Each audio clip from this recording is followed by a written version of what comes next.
Kisah pemilik dua kebun yang sombong. Kisah ini disebutkan di Al-Quran, surat Al-Kahfi ayat 32 hingga ayat 44. Kisah ini menceritakan tentang pemilik kebun yang dibutakan oleh kenikmatan dunia sampai mengingkari hari kiamat.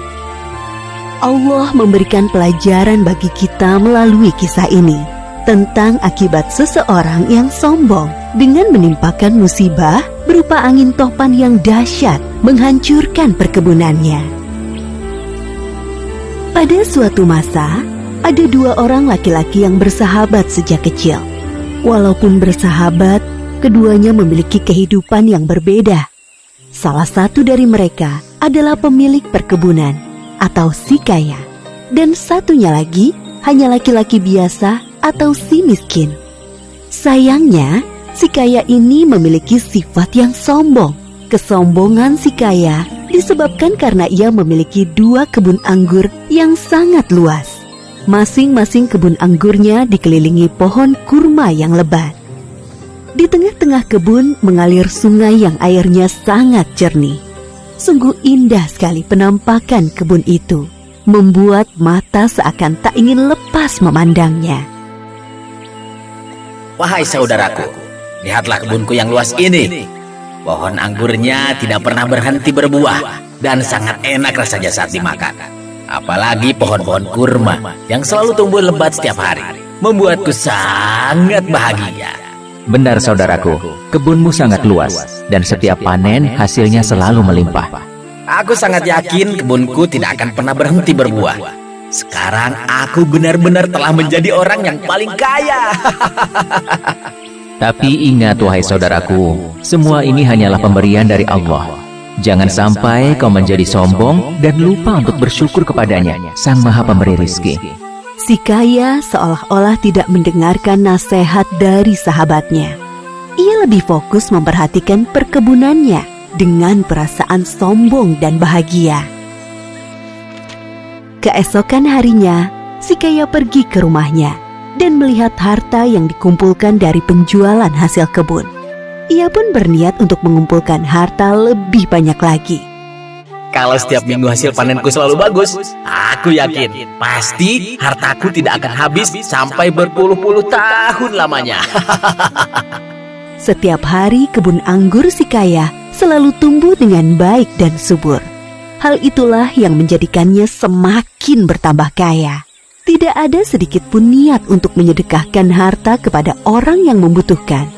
Seiring dengan bertambah harta, bertambah pula kesombongannya. Suatu ketika, si miskin datang berkunjung untuk menasehatinya dengan bahasa yang halus.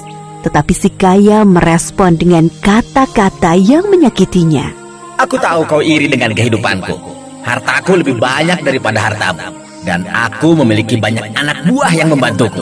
Sama sekali tidak wahai saudaraku. Walaupun hartaku lebih sedikit dan tidak memiliki anak buah sepertimu, aku hanya khawatir kepadamu kelak di akhirat.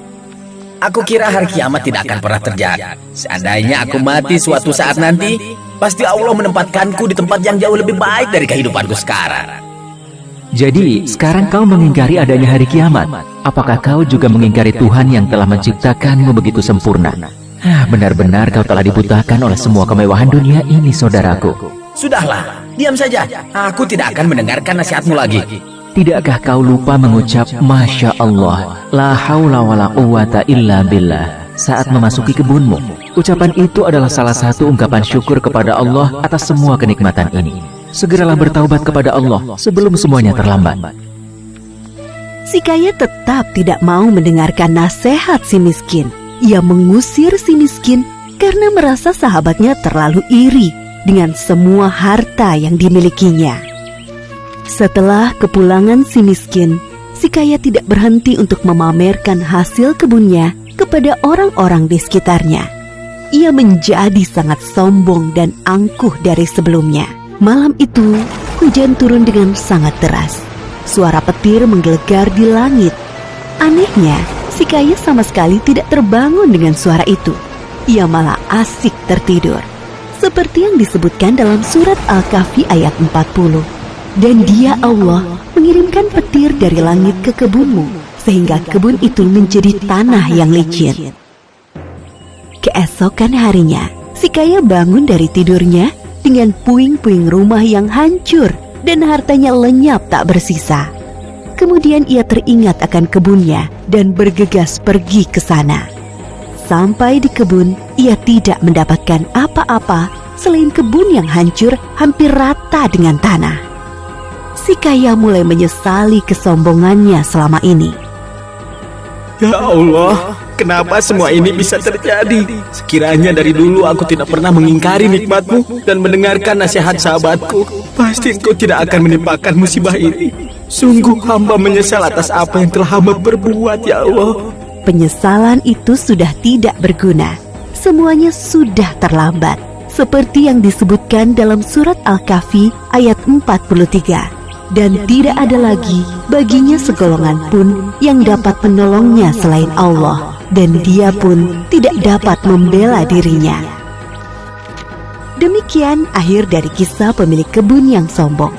Beberapa hikmah dari kisah ini diantaranya: pertama, jangan lupa untuk mengucap Masya Allah, la haula wa la quwata illa billah. Tidak ada usaha, kekuatan, dan upaya selain dengan kehendak Allah, agar senantiasa bersyukur dan tidak sombong atas nikmat yang kita peroleh.